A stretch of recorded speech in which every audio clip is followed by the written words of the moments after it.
माँ आज के बाद मैं कभी घर नहीं आऊंगा, क्योंकि ये बहुजन समाज ही मेरा घर द्वार है। माँ आज के बाद मैं किसी शादी विवाह कोई भी पारिवारिक सम्मेलन में सम्मिलित नहीं होऊंगा। आज के बाद मैं किसी के मरने में मृत्यु भोज खाने के लिए नहीं जाऊंगा, और मैं अपने नाम पे कोई भी रुपया पैसा बैंक बैलेंस नहीं रखूंगा। आज के बाद ये बहुजन समाज ही मेरा घर द्वार। ये 5 प्रतिज्ञा लिख करके साहब कांसीराम चिट्ठी में अपन माई के पंजाब में रोपड़ जिला में साहब का जन्म वाला खवासपुरा गांव में साहब चिट्ठी लिख करके अपनी माँ को पोस्ट कर दिए। माँ वहां सपना संजोई थी, साहब कांसीराम की शादी तय हो चुकी थी। माँ सपना सजाई हुई थी कि मेरे बेटे की शादी होगी। माँ चिट्ठी पाती है, भागी भागी आती है, तुरंत भागी भागी पूना में आती है और यहाँ देखती है कि साहब कांसीराम दिन रात खटिया पे लेटे खाली बाबा साहब की किताबें पढ़ते हैं। 2 महीना तक माँ जो है साहब कांसीराम से बात करने की कोशिश करती रही, लेकिन साहब को तो अजब धुन लगी हुई थी, केवल बाबा साहब की किताब दिन भर पढ़ते और उसी में खोए रहते।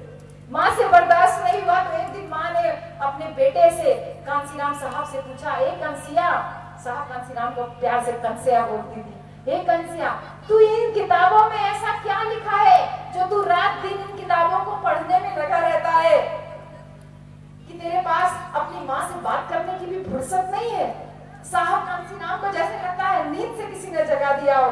साहब कांसीराम अपनी माँ से कहते हैं, माँ ये कोई साधारण किताब नहीं है, ये किताब मेरे बाबा साहब मेरे लिए लिख करके छोड़ के गए हैं, और इन किताबों में बाबा साहब मेरे लिए सत्ता की चाबी छोड़ के गए हैं। मैं उस चाबी को खोजने की कोशिश कर रहा हूँ। माँ तू घर जा, तू घर जा माँ, मेरे पास टाइम बर्बाद मत कर माँ, मैं घर वापस आने वाला नहीं हूँ। माँ रोते रोते घर वापस चली गई। यहाँ साहब कांसीराम दिन रात आपके और हमारे लिए, आपके और हमारे लिए दिन रात स्ट्रगल करते रहे, दिन रात संघर्ष करते रहे, और इसी संघर्ष के बीच में बहन जी कभी कभी साइकिल चला के, कभी पैदल चला के, कभी भूखे पे, कभी सड़क पे, कभी कहीं पे भी सो जाते थे। इसी संघर्ष के दौरान साहब के एक साथी होते थे भैया, उनका नाम था आमटे आमटे कर। वो साहब के साथ बराबर रोज साइकिल से ये लोग ट्रेन पकड़ने जाते थे। ये लोग जहाँ कमरा किराए में लेके रहते थे, साहब कांसीराम और उनके जो दोस्त थे, दोनों वहां से साइकिल से पूना स्टेशन जो है पूना में जो नौकरी करते थे और वहां पे अपना कार्यालय बना लिए थे इस्तीफा देने के बाद, रोजाना साइकिल से वहां पे मीटिंग लेने जाते थे। उस दिन भी जब ये लोग छुट्टी हुई अपना शाम को अपना मीटिंग करने के बाद और फिर जब शाम को वापस ट्रेन पकड़ने के लिए निकले तो दोनों लोगों को बहुत तेज भूख लगी थी और दोनों लोगों की जेब में 1 भी रुपया नहीं था। दोनों लोग जब चलते थे तो वहां पे एक चाय का दुकान था, उस चाय की दुकान पे दोनों साथी चाय पिया करते थे। तो साइकिल चलाते चलाते वो चाय की दुकान निकल गई। साहब ने अपने दोस्त आमटे की तरफ देखा और आमटे साहब कांसीराम की तरफ देख रहे कि भैया हो सकता है आप चाय पिलाए, हो सकता है आप चाय पिलाए। दोनों लोग नहीं रुके तो आमटे समझ गए कि लगता है आज साहब कांसीराम को मीट खाने का मन है, आगे एक दुकान पे मीट बहुत अच्छा मिलता है। साहब कांसीराम को मीट भी बहुत पसंद था। जब आगे साइकिल बढ़ती बढ़ती आगे पहुंची तो उस मीट वाली दुकान पे भी साहब कांसीराम अपने दोस्त आमटे की तरफ देख रहे हैं और आमटे साहब की तरफ देख रहे हैं। दोनों लोगों को समझ में आ गया किसी की जेब में 1 भी रुपया नहीं है। साइकिल चलाते चलाते दोनों लोग चुपचाप घर आ गए। घर आ करके घड़ा रखा था, घड़ा में से एक गिलास दोनों लोगों ने पानी पिया और पानी पी के दोनों साथी भूखे पेट सो गए। इस बात का दर्द आप कभी क्या समझोगे भैया? बहन जी इस बात का दर्द आप क्या समझोगी? आपका तो टाइम हो गया ना घर जाने का। आपके तो घर में बस योगा खाया जाता होगा ना, जब भी कोई तीज त्योहार पड़ता है आपके घर में तो बासी भोजन आप उठा करके फेंक देते हो। कल हम भी फोन किए थे मधुबन जो आपका कार्यक्रम पिछली बार, जी सर अभी पिछली बार आपका हम लोग बुलाए थे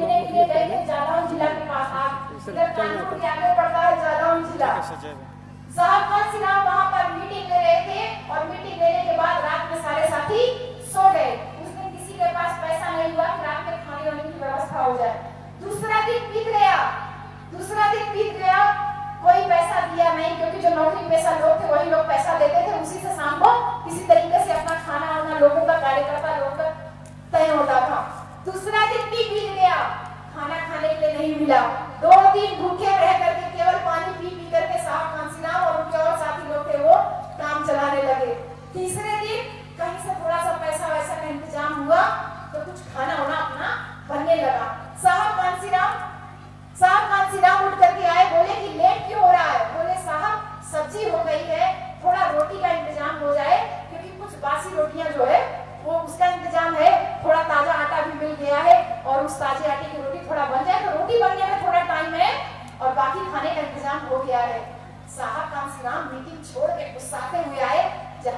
खाना बन रहा था।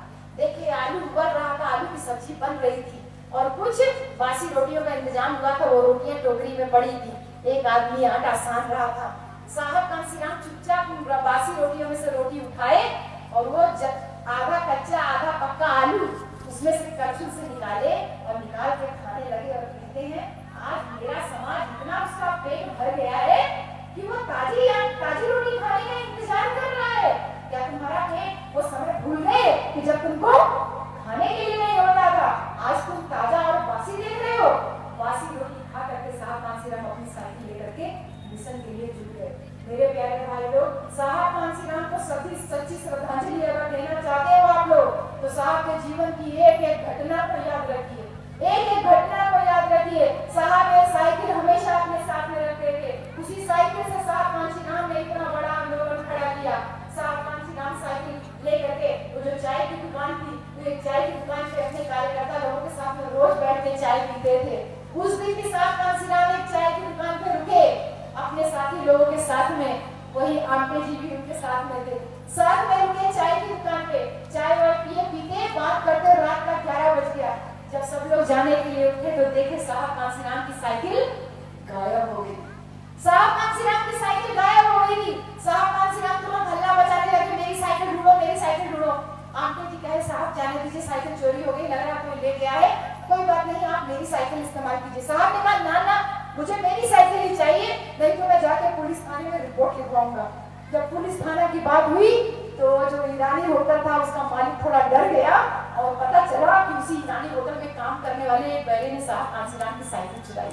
वो बैरा साइकिल लेकर के भागा भागा आया, साहब कांसीराम को उनकी साइकिल दे दिया, कहा साहब मुझसे बहुत बड़ी गलती हो गई, ये रही आपकी साइकिल और इसकी चाबी। साहब ने साइकिल तो ले ली, लेकिन उस बैरे को 2-4 झापड़ लगाया और फिर पुलिस थाने में जाकर रिपोर्ट लिखा के उसको जाके पुलिस के हवाले कर दिया। उनके साथियों ने कहा साहब एक छोटी सी साइकिल की चोरी होने पे आप इतना बवाल कर रहे हैं, साहब एक साइकिल की चोरी पे आपने इतना बड़ा काम कर दिया, उसको बच्चे को जो है पुलिस में दे दिया, इतना छोटा सा नहीं आपको करना चाहिए था।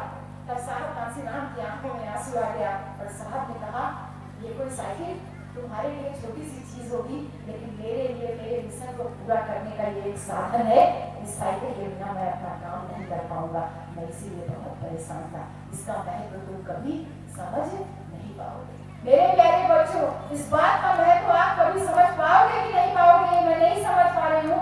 लेकिन साहब कांसीराम ने जब अपनी माँ को वापस भेजा था कि मैं माँ मैं कभी घर नहीं वापस आऊंगा, उसका दर्द केवल वो माँ समझ सकती है जिस माँ ने अपने बेटे को देखे हुए 4 साल बिता दी।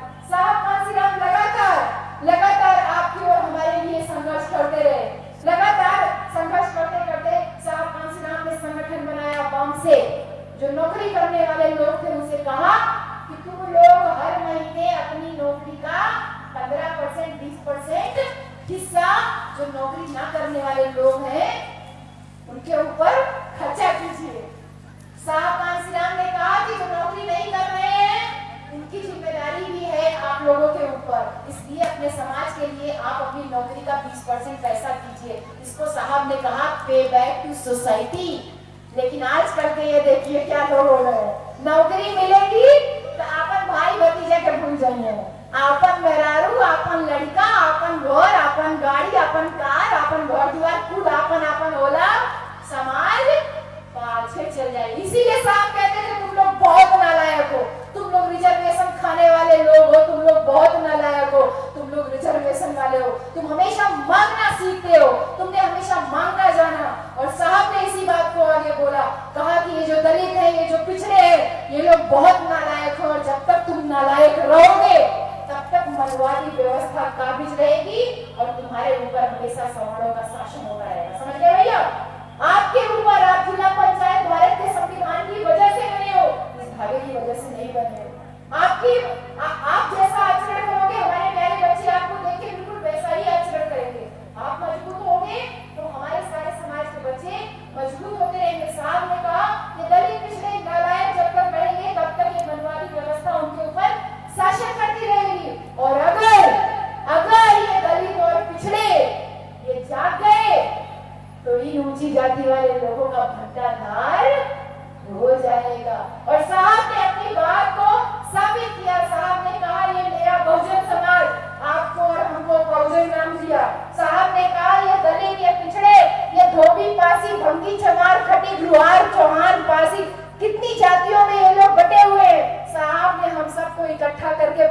नाम लिया और ये कहा कि जिस दिन SC, ST, OBC और माइनॉरिटी जिस दिन इकट्ठा हो जाएगा, इस बहुजन समाज को साहब कांसीराम हाथी का नाम देते थे बहन जी।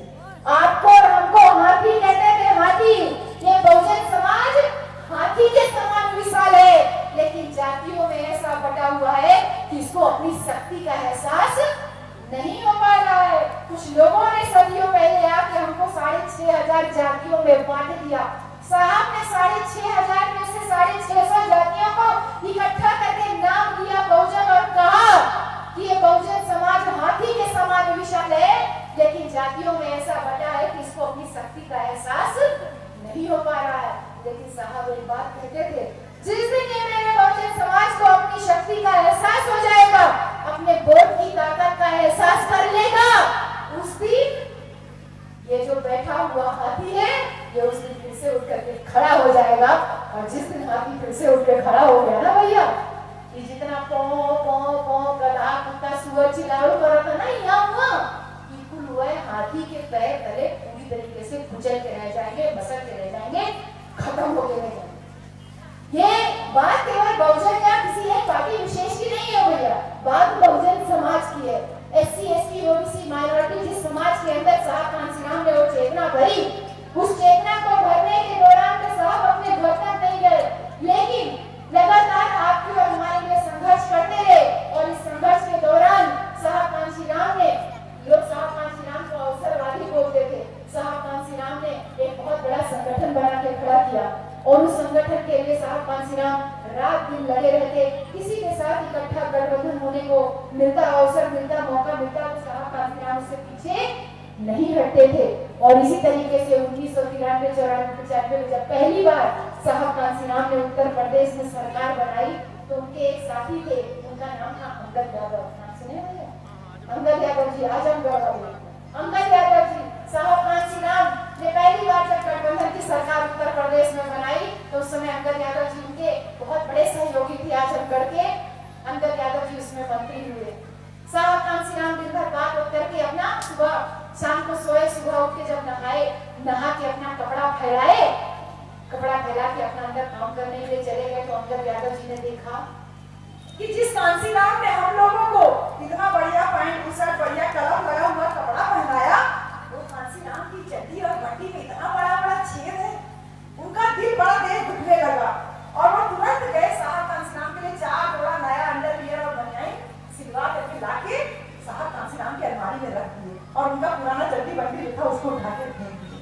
अगले दिन जब सुबह साहब कांसीराम नहाने के लिए गए, तो अलमारी में अपना कपड़ा खोज रहे हैं, उनका वही फटा हुआ कपड़ा था, वही खोज रहे हैं। अब कपड़ा हो तब तो मिलेगा, तो वो समझ गए किसकी शरारत है। तुरंत बुलाए अंगद यादव जी को, बोले अंगद इधर आ, तेरी शरारत है, मेरा कपड़ा कहाँ गया? अंगद यादव जी बेचारे साहब के सामने पूरा डर के रहते थे। बोले साहब, उसमें इतना बड़ा बड़ा छेद हो गया था, हम लोगों को आप इतना बड़ा अधिकार दिला दिए, इतना बड़ा कोट पैंट पहनते हैं हम लोग, और आप वो फटा हुआ अंडरवियर बनियान पहनते हैं, साहब उसको हम हटा दिए, नया सिलवा के रख दिए। तब साहब कांसीराम उनको प्यार से बुलाए, बोले अंगद मेरे पास आओ। पास में बुलाए, उनके कंधे में हाथ रखे और बोले अंगद, मैं अगर फटा हुआ बनियान पहनता हूँ तो ये मैं शर्ट के अंदर ही तो पहनता हूँ, शर्ट के अंदर तो मुझे कोई नहीं देख रहा ना। अगर मैं फटा हुआ चड्डी पहन रहा हूँ तो इसको पैंट के अंदर ही तो पहनना, लेकिन उसके अंदर तो मुझे कोई नहीं देख रहा ना। लेकिन मेरे समाज में ऐसे बहुत सारे लोग हैं जिनके पास ये फटा हुआ अंडरवियर और बनियान पहनने के लिए नहीं है। इस कपड़े की जरूरत मुझे नहीं, बल्कि उस समाज को है। अगर तुम देना चाहते हो तो इस समाज को ले जाकर के। ऐसा था साहब कांसीराम का व्यक्तित्व। और आज आप क्या करते हैं बहन जी, आज तुम्हारे इतना बड़ मनाई हो गई है कि एक बियाह में अगर एक साड़ी पहन लिया जाए तो तोड़ जाए, आप दूसरे बियाह में कैसा साड़ी पहन कि मुंह वाले बियाह में पहन लिया था। सही बहन जी, दूसरे बियाह में साड़ी रिपीट ना हो रही है। और मेरे प्यारे नौजवान साथियों, आप लोगों का भी वही हालत है, आप लोगों का भी वही हालत है। जहाँ कपड़ा थोड़ा 2-4 बार पहन के धुल के पुराना हुआ, उसके बाद उसका क्या होता है, या तो उसका भूसे के लिए बोरा सिला जाता है, या तो तकिया में ही डाल दिया जाता है। अरे साहब कांसीराम के त्याग को समझिए, उस समर्पण को समझिए, उस भावना को भूल गए हैं। इसी वजह से अपनी ताकत को आप भूल गए हो। कोई भी आकर के आपको और हमको लड़ा करके चला जाता है। जब पहली बार मंत्री पद पाए थे, उस समय आर के चौधरी जी साहब कांसीराम के बहुत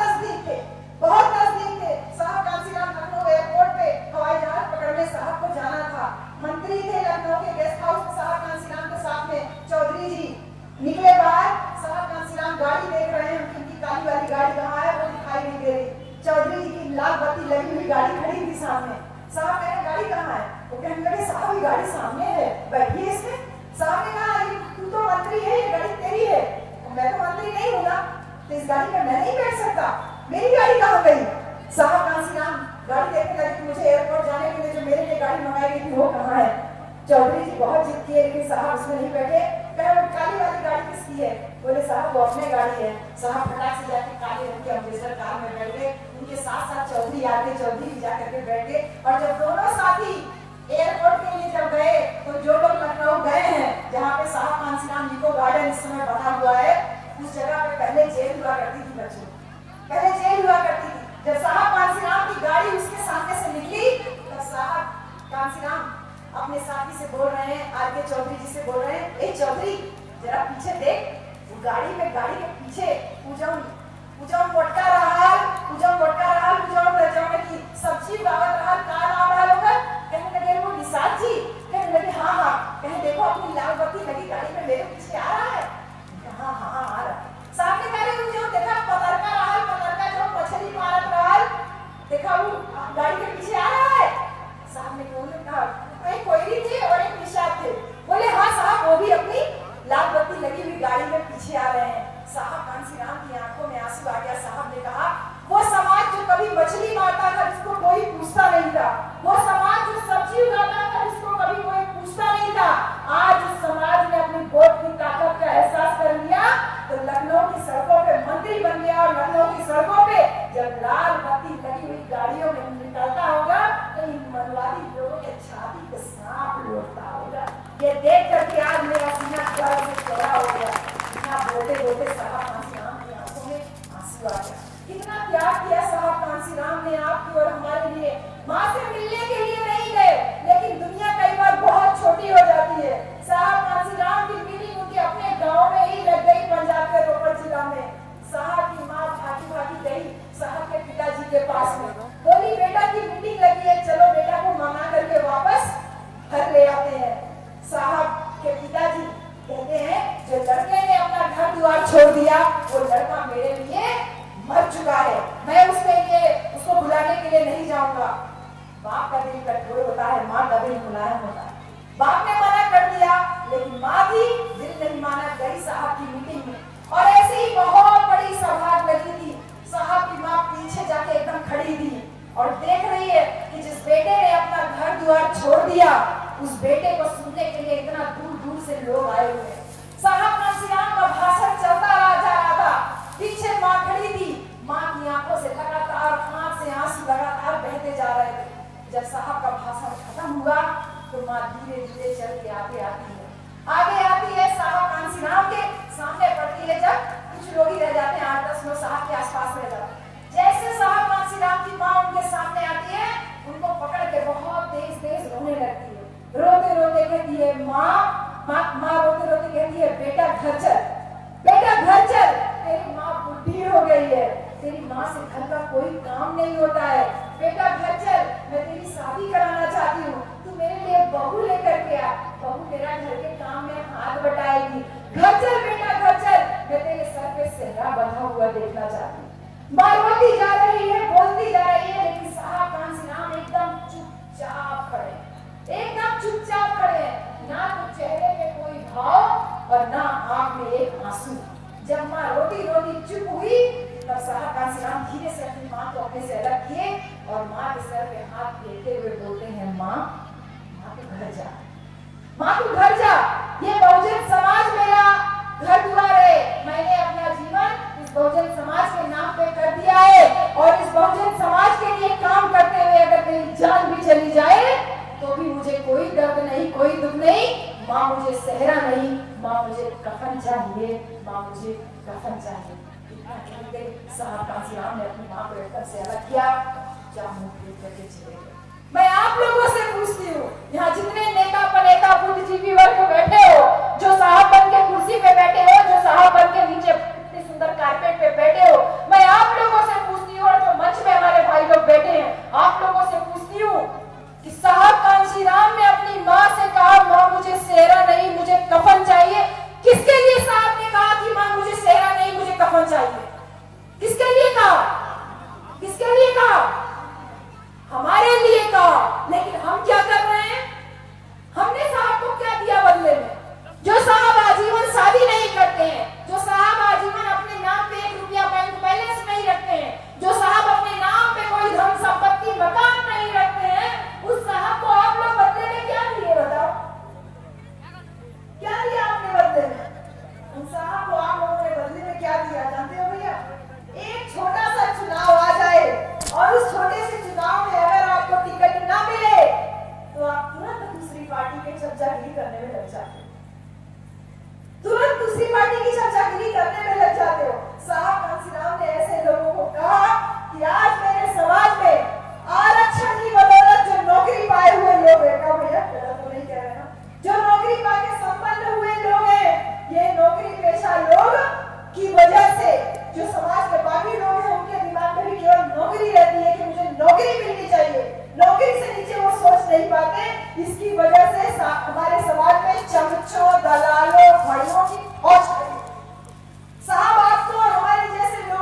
भी नहीं सोचते।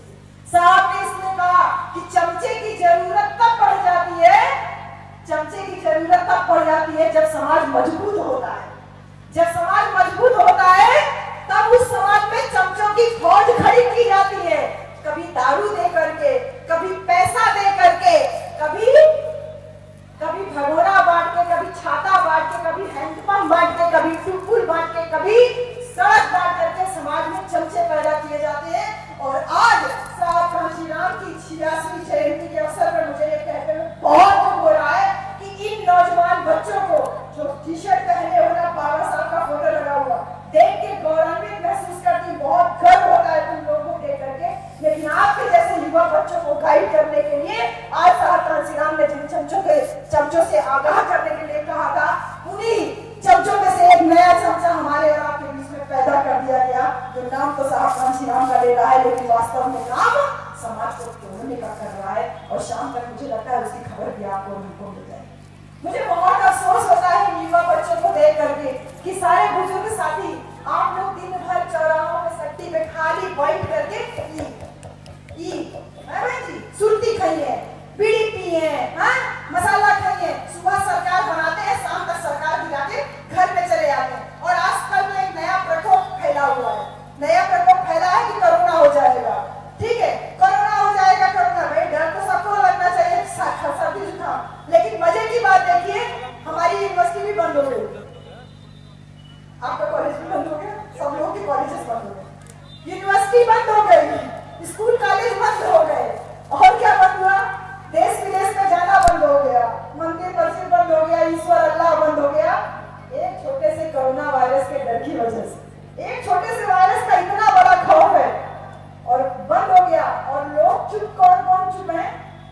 तंत्र मंत्र वाले चुप, हवन पूजन वाले चुप, शनि राहु केतु उतारने वाले चुप, पंडे पुजारी चुप, चर्च के पादरी चुप, मौलवी चुप, 33 करोड़ देवी देवता कुल चुप। की नाय के केहू के शराब दे दे, केहू के भस्म कर दे, या कोरोना पर गोली चली जाए, कुल चुप, सब चुप।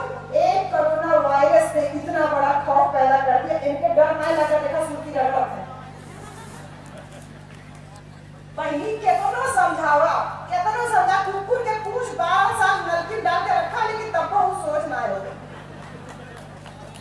केतनो समझावा, केतनो गरियावा, केतनो बतियाए ना, ये लोग सोच होए वाला मलाई ना। तू छठ भैया छोड़ के लट भैया त्योहार मनाए शुरू कर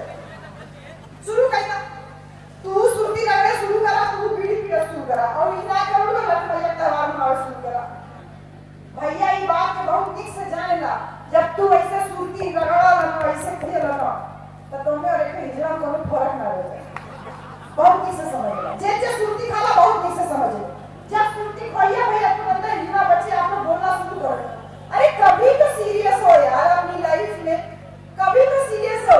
एक वायरस ने ये सिखा दिया बहन जी, एक बीमारी ने इस बात को सिखा दिया कि कोई तंत्र मंत्र झाड़ फूंक कुछ भी काम नहीं आने वाला। काम क्या आता है? साइंस की बनाई हुई दवा काम आती है। तमाम तरीके की दवाइयों के ऊपर रिसर्च चल रहा है कि वो दवा खाएगा आदमी तब इस वायरस से बच पाएगा। इसका मतलब क्या है? इसका मतलब क्या है? ये लड़ाई किसके किसके बीच है? ये लड़ाई जातिवाद की नहीं है। वो भी जाके जातिवाद वाला भी बड़ा बहुत बढ़िया त्योहार मना रहा है, जिसने तुमको ये नारा दिया है। ये लड़ाई अम्बेडकरवाद वर्सेस मनुवाद की है। इस बात को समझिए, ये लड़ाई साइंस वर्सेस धर्म की है कि कौन आपको क्या दे रहा है। धर्म आपको बहुत कुछ दे, जीने की तरह सिखा रहा है धर्म, लेकिन साइंस आपका दिमाग खोल रहा है। जैसे हमारे भैया का दिमाग खुला ना, वो गोबर के लड्डू बताए के खिलौने ना, तो दिमाग किससे खुल रहा है? दिमाग विज्ञान से खुल रहा है। अपने इस दिमाग को खोलिए। बाबा साहब कहीं पे भी जाते थे, किसी भी देश में, तो ये बात कहते थे कि मैं किसी भी देश में जाता हूँ तो वहाँ के शमशान घाट को जरूर देखता हूँ, मुर्दा घाट को जाकर जरूर देखता हूँ, क्योंकि मैं देखता हूँ कि वहाँ मुर्दा घाट में मुर्दा लोग पड़े हुए हैं। जो बड़े राजा हुआ करते थे वो भी वहाँ पे आम आदमियों की तरह से पड़े हुए हैं जमीन के अंदर। लेकिन जब मैं अपने देश वापस आता हूँ, इंडिया वापस आता हूँ, तो यहाँ पे देखता हूँ कि यहाँ पे तो जिंदा लोग ही मुर्दा बने हुए। ये मेरा कथन नहीं है, ये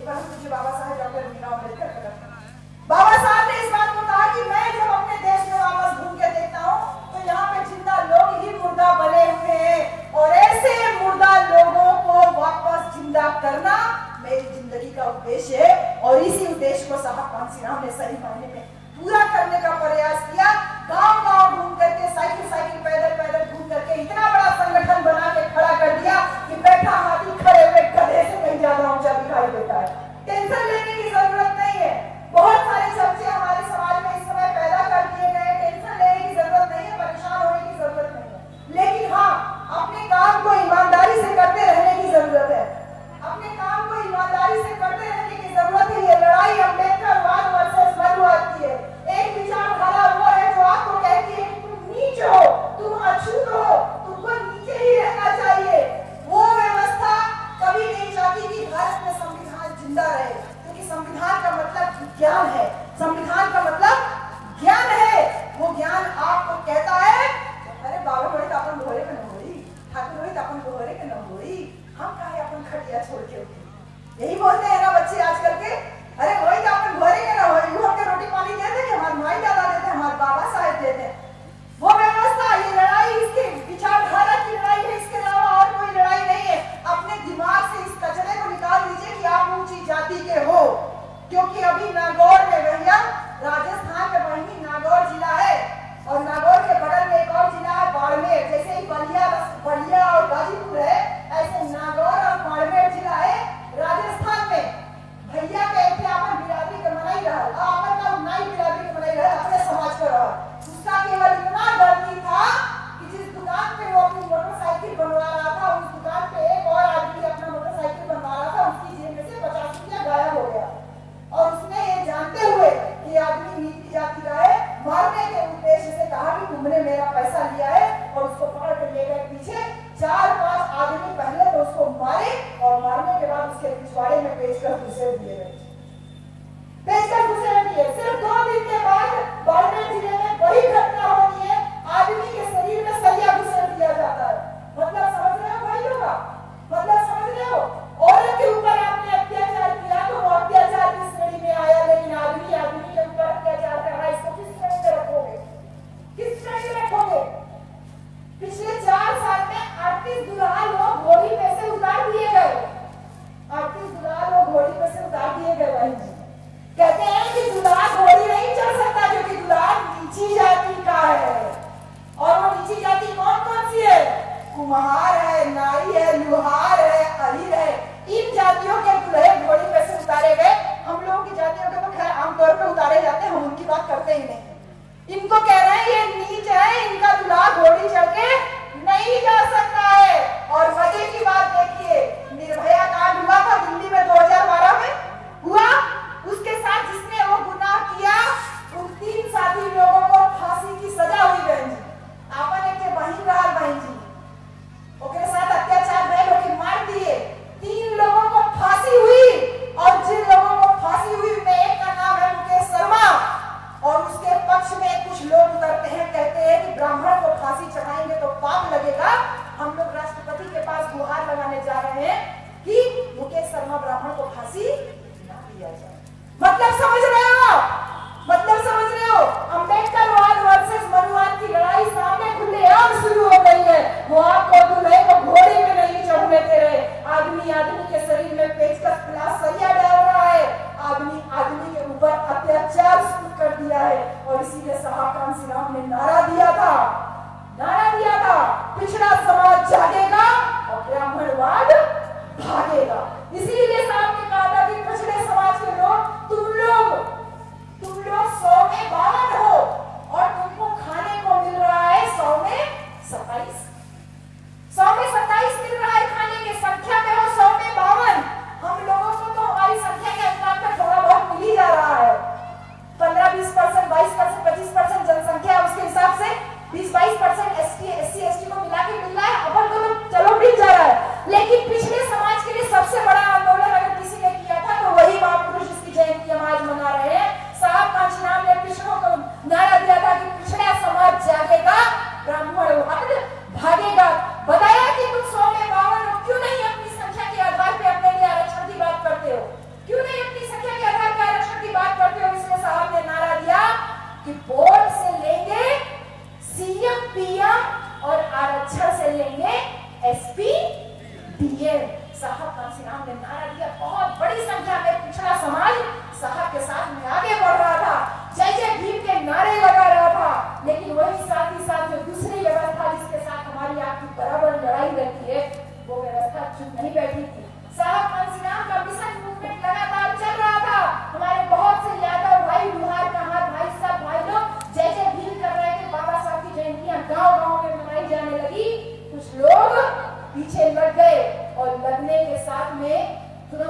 हुआ था जिस दिन बाबा साहब हमको छोड़ के गए थे। बहुत बड़ा ऐतिहासिक कार्यक्रम जगह जगह चल रहा था।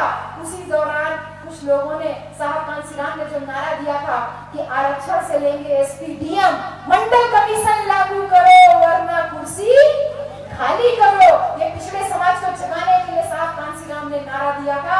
लेकिन पीछे पीछे दूसरी व्यवस्था काम करने लगी और उसने मंडल के ऊपर कमंडल की राजनीति चालू कर दी।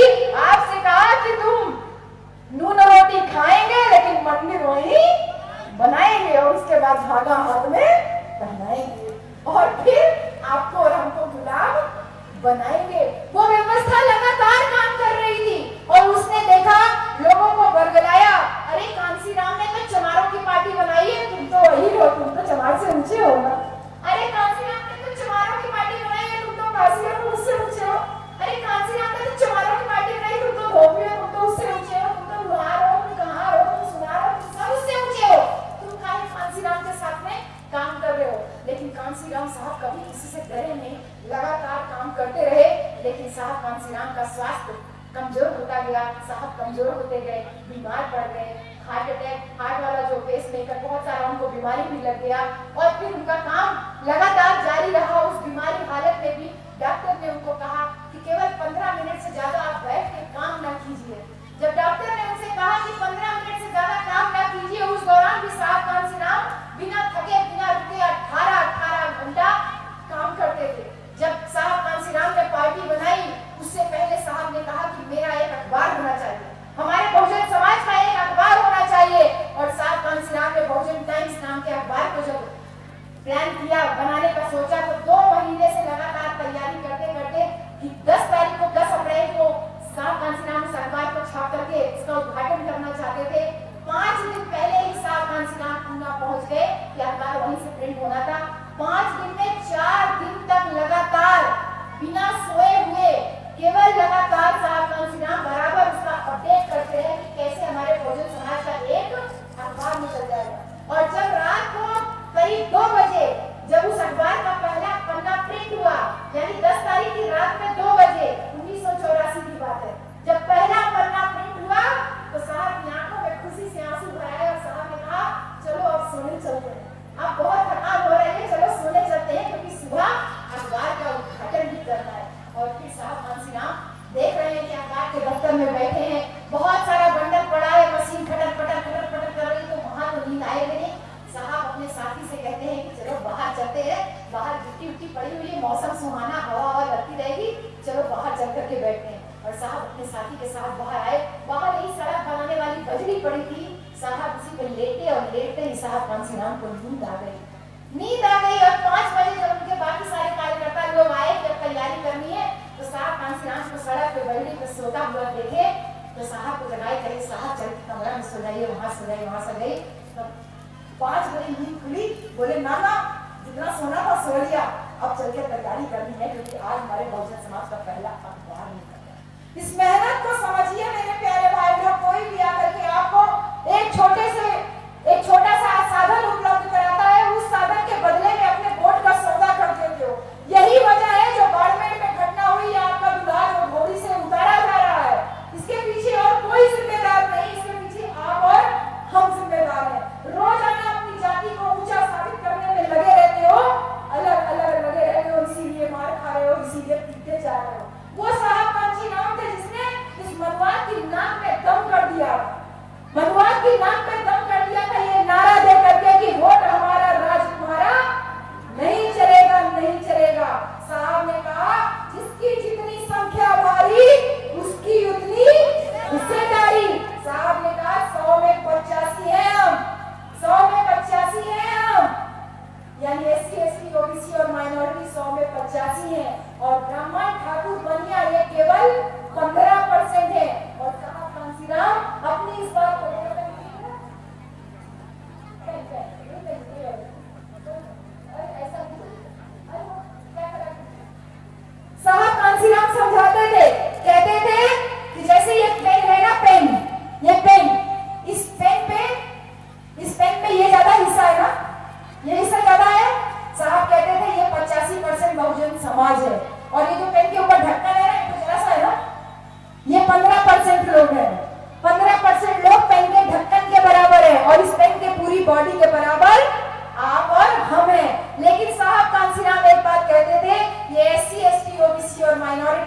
ये लोग आपस में इतना बटे हुए हैं कि ये 15% लोग इनकी खोपड़ी पे बैठ के राज कर रहे हैं। एकदम ऐसे ही बताते थे, ये आपकी खोपड़ी पे बैठ के राज कर रहे हैं। इस व्यवस्था को साहब ऐसे करना चाहते थे, ऐसे करना चाहते थे, यानी कि बराबरी पे लाना चाहते थे। और उसके बाद साहब कांसीराम इस व्यवस्था को ऐसे करना चाहते थे, यानी जिसकी जितनी संख्या भारी उसकी उतनी हिस्सेदारी। बहन जी 100 में 85 हम हैं, राजा किसका होना चाहिए? राजा किसका होना चाहिए? हमारा होना चाहिए। लेकिन राजा किसका है? 15% का। गलती किसकी? गलती हमारी है। अलग अलग रहोगे तो ऐसे ही टूटे जाओगे, पिटते रहोगे। क्योंकि जब वो अहिर को मारने आए, मैं चुप थी क्योंकि मैं अहिर नहीं थी। वो आए, अहिर को मार के चले गए। फिर वो धोबी को मारने आए, मैं चुप थी क्योंकि मैं धोबी नहीं थी। वो आए, उनको मार के चले गए। फिर वो लुहार को मारने आए, मैं चुप थी, मैं खुश थी कि मैं लुहार नहीं हूँ, और लुहार को आके मार के चले गए। फिर वो खटीक को मारने आए, मैं चुप थी क्योंकि मैं खटीक नहीं थी, वो खटीक को मार के चले गए। फिर सुनार, महार, चौरसिया, मौर्या, कुशवाहा को मारने आए, मैं बड़ी खुश थी कि वो मैं भूल जाती ही नहीं हूँ, और वो उनको मार के चले गए। और अंत में वो मुझे मारने आए और मुझे बचाने के लिए कोई भी नहीं था, क्योंकि मेरे सारे साथी लोग तो मारे जा रहे थे। इसलिए ध्यान रखिएगा कि वोट आपसे आपको हिंदू बना के लिया जाता है, आपको मुसलमान का डर बैठाया जाता है। ये काम एक दिन से नहीं चल रहा है, ये काम बहुत पहले से चल रहा है। साहब कांशीराम इसीलिए इस नारे को दिए थे कि दलित मुसलमान करो विचार, कब तक सहोगे अत्याचार। तुमको हिंदू बना करके मूर्ख बनाया जाता है केवल वोट लेने के लिए। और जैसे तुम्हारा वोट उनके पास पहुंच गया, अहिरौती में, चमार चमरौती में, धोबी धोबियाने में, पासी पसियाने में, भर भरौती में, बाबर बभनौती में, सब अपनी अपनी जातियों की बस्ती में वापस चले जाते हो। इसलिए साहब ने आपको और हमको वोट की ताकत का एहसास कराया, 1585 का नारा दिया और कहा कि वोट हमारा, राज तुम्हारा, नहीं चलेगा, नहीं चलेगा। आज साहब कांसीराम के जाने के बाद में सबसे ज्यादा मुझे आज साहब कांसीराम की कमी महसूस हो रही है, क्योंकि साहब कांसीराम का नाम तो बहुत पार्टियां लेती हैं, लगभग सब पार्टियां लेती हैं, लेकिन साहब कांसीराम के नाम पे बहुजन समाज के ही लोग नाम लेकर के बहुजन समाज को जो आज तोड़ने की नींव रखी जा रही है, इस बात से बहुत ज्यादा कष्ट हो रहा है। इस कष्ट को हम आपको बयान नहीं कर सकते। इसलिए मेरे प्यारे भाइयों, मेरे साथियों, आपके सामने ये समय बहुत खतरनाक चल रहा है। बहन जी, आपन गोरू भैंसी बिना तुम एक दिन ना रह सके, एक दिन गोरू भैंसी बिना ना रह सके, टाइम हो गया घरे जाएंगे। हमरो घरे बहुत काम धाम रहा वाला, हमारी दीदी देखा आए रही, लोग के घरे बहुत काम धाम, लेकिन कहनी कि आज यहाँ आई काम चलत तोरे साथे, सब अपना काम धंधा छोड़ करके आए हैं साहब कांसीराम की जयंती मनाने के लिए, कि साहब की विचारधारा आपके दिमाग में पहुंचे। औरत आदमी के सिरसियाती है, छोड़ के मायके चली जाती है, कहती है मैं इसके साथ में नहीं रहूंगी। हाँ, रिसियाती है, मायके चली जाती है, और मायके न जाए तो रिसिया के 2-2, 3-3 दिन खाना छोड़ देती है कि हमके ये साड़ी चाहिए, हमके गहना चाहिए, नहीं हमके अपन जिठानी से जेठ से आकर अलग मकान चाहिए, आकर बीच में दीवार खींचो, मैं तक खाना छोड़ दे। रिसियाए 2-3 दिन खाना छोड़ दे लूं घर के छोट लड़ाई झगड़ा में। लेकिन शायद आपको इस बात का अंदाजा नहीं है कि आपके और हमारे बीच, हमारे ही समाज की कुछ औरतें दिल्ली और अन्य जगहों पे पिछले 70-80 दिनों से लगातार संघर्ष कर रही हैं। कोई कोरोना वायरस उनका कुछ बिगाड़ नहीं पा रहा है, क्योंकि उन्होंने अपने अंदर वो जज्बा पैदा किया, उस खतरे को भाग में ही बहन जी लगातार 70-80 दिन, मुझे लगता है कि करीब 90 दिन होने जा रहा है, 3 महीने से ज्यादा अपने छोटे छोटे बच्चों को लेकर के रात दिन लगातार वो बहनें लगातार संघर्ष कर रही है, जगह जगह कई जगहों पे। किसके लिए संघर्ष कर रही है? किसके लिए संघर्ष कर रही है? वो अपनी आगे आने वाली पीढ़ी यानी आपकी और हमारे लिए संघर्ष कर रही है कि आप तो अपने घर में बैठे हो, सब ठोक रहे हो, दारू पी रहे हो, बीड़ी पी रहे हो, लेकिन आप यही करते रहे तो जिन चीजों से साहब कांसीराम और बाबा साहब का संविधान आपको और हमको बचा के लाया है, ये मनुवादी व्यवस्था उस संविधान को खत्म करने में अपना एड़ी चोटी लगा दे रही है। इसलिए इस बात को ध्यान रखना भैया, आपको डराने के लिए ताला तोड़ना नहीं पड़ता इनको, आपको डराने के लिए इनको अलग से जतन नहीं करना पड़ता, इनके बैठे पंडित पुजारी काफी है। आपको डराने के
पहली मान लो तुम्हारा घर 2 मंजिला घर, बढ़िया से अपने घर में रह रही हैं आप। आपको कोई शादी विवाह या कोई काम पड़ा, आपको जाना पड़ा अपने रिश्तेदार के यहाँ बम्बई।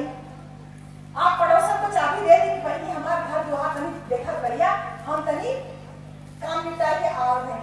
तू आपने पूरा घर सबके साथियों की लेके संबंधी लोगों के साथ में आप चली गई अपन मुंबई काम करने के लिए।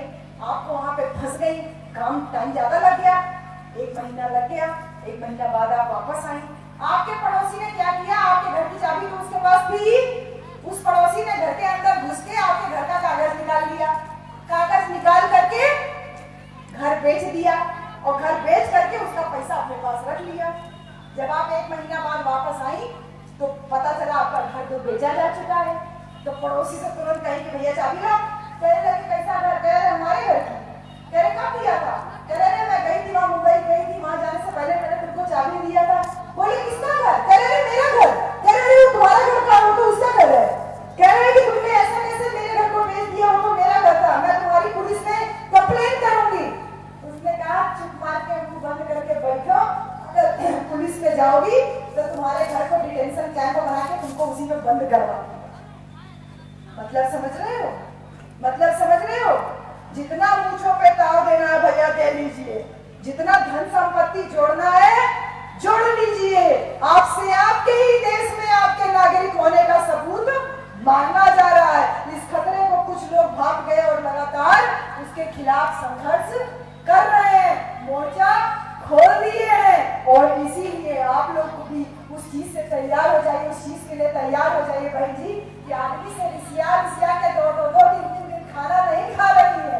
इस प्रैक्टिस को बना के रखिएगा, क्योंकि भारत के संविधान की मूल भावना खतरे में है, बल्कि भारत का पूरा संविधान ही खतरे में है। उसको बचाने के लिए आप लोगों को भी जब निकल के बाहर आना पड़ेगा तो 2-3 दिन क्या हो सकता है कि 1-1 हफ्ता खाना पानी ना मिले। तो क्या आप उस लड़ाई को लड़ने के लिए तैयार हैं बहन जी? भारत के संविधान को बचाने की लड़ाई के लिए तैयार हैं? क्या अपनी वो जो बहनें जो देश के कोने-कोने में संघर्ष कर रही हैं उनका साथ देने के लिए आप तैयार हैं? इतना धीमे से तैयार हो तो तुम्हारा दुनिया का कोई भी जो शक्ति है वो आप तुम्हारा जो है कोई भी साथ दे नहीं सकती है। इस बात को समझ लीजिएगा। आपको बरगलाने के लिए चमचों की फौज लगी हुई है। इस बहुजन समाज की एकता को तोड़ने के लिए सारे उत्तर प्रदेश में ही लगाए गए हैं। इस उत्तर प्रदेश में जिसमें साहब नाम ने क्रांति का बिगुल बोया था, वो बिगुल जो हमको नेता तो बना रहा है लेकिन जाने अनजाने में हमको चमचा भी बना दे रहा है। और उन्हीं चमचों की वजह से आज भारत का संविधान खतरे में पड़ता हुआ दिख रहा था। नहीं तो बहुजन समाज जो हाथी के समान विचार था, इसकी तरफ आंख उठा के कोई देख नहीं पाता था। का भाई सरकार जब राज रहा लखनऊ में, लेकिन यहाँ बलिया जिला में, अरे बलिया तो बागी बलिया ना है। हाँ, ये बागी बलिया में भी लोग कहते थे अरे सरकार आवेगा, अपन सरकार आवेगा, देख लिया जाए, देख लिया जाए। ये मजबूती किससे आई बहन जी? ये मजबूती अपने बोर्ड की ताकत से आई, ये मजबूती अपनी सत्ता से, अपनी शासन से आई। साहब कहते थे जब तक नीच बने रहोगे ऐसे ही पिटते रहोगे। बाबा साहब भी कहते थे ऐसे ही पिटते रहोगे, ऐसे ही लूटते रहोगे, बस लुटेरे बदलते रहेंगे। कभी संतों ने लूटा, फिर मुगलों ने लूटा, फिर अंग्रेजों ने लूटा, और आज तुमको पूंजीपति लूट रहे हैं। लुटेरे बदलते जाएंगे, लूटने वाले तो तुम और हम हमेशा वही के वही है, सेम के सेम है। इसलिए इस खतरे को पहचानिए। रात दिन आपके अगल बगल टीवी चैनल में केवल एक न्यूज प्रचारित की जाती है, तुम्हारा दुश्मन मुसलमान है, जबकि एक्चुअल में कुछ और बात है, पीछे तो कुछ और चल रहा है। कहा जाता है तुम्हारा दुश्मन मुसलमान है, मुसलमान को पाकिस्तान भेज देना चाहिए। आप इनसे पूछिए भैया, अगर मुसलमान दुश्मन है, अगर मुसलमान हमारा दुश्मन है, तो हमको शिक्षा से वंचित क्या कोई मुसलमान करता है? बताइए, आपको और हमको जाति पाति में क्या किसी मुसलमान ने बांटा हुआ है? बताइए भैया, आपके साथ छुआछूत भेदभाव क्या कोई मुसलमान करता है? आपकी महिलाओं के ऊपर अत्याचार क्या कोई मुसलमान कर रहा है?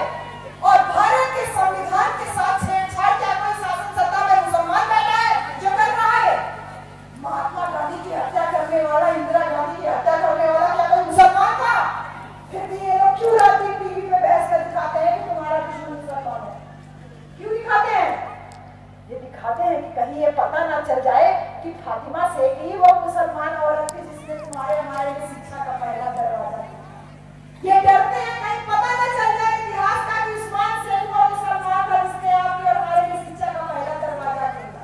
ये डरते हैं इस बात के लिए कि कहीं ये पता ना चल जाए कि वीर अब्दुल हामिद, ये हमारे गाजीपुर से हमारे शेर लोग आए, हमारे भाई लोग आए, लाल बहादुर भैया, प्रिंस भैया और हमारे राकेश जॉर्जेस भैया, हमारे भैया लोग गाजीपुर से चल के आए, हमारे भैया साहिल वगैरह तो वहां से चलते हैं, हमारे सतीश भैया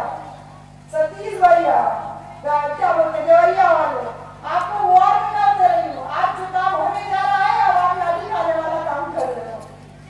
देखिए भैया क्या बात है, वीर अब्दुल हमीद, वीर अब्दुल हमीद, हाँ ये भूल जाते हैं, ये डरते हैं इस बात से कहीं ये पता ना चल जाए कि गाजीपुर से वीर अब्दुल हामिद थे जिन्होंने पाकिस्तान के 7 पैटर्न टैंकों को अपनी गोलीबारी से उड़ा करके पाकिस्तान को जो है पाकिस्तान के खिलाफ जब जंग छिड़ी थी तो उसने अपने आप को शहीद करते हुए पाकिस्तान के 7 पैटर्न टैंक जो थे उसको जो है उन्होंने धराशायी किया था। ये डरते हैं कहीं ये पता ना चल जाए कि देश की तरक्की में इन मुसलमानों का कितना बड़ा योगदान है।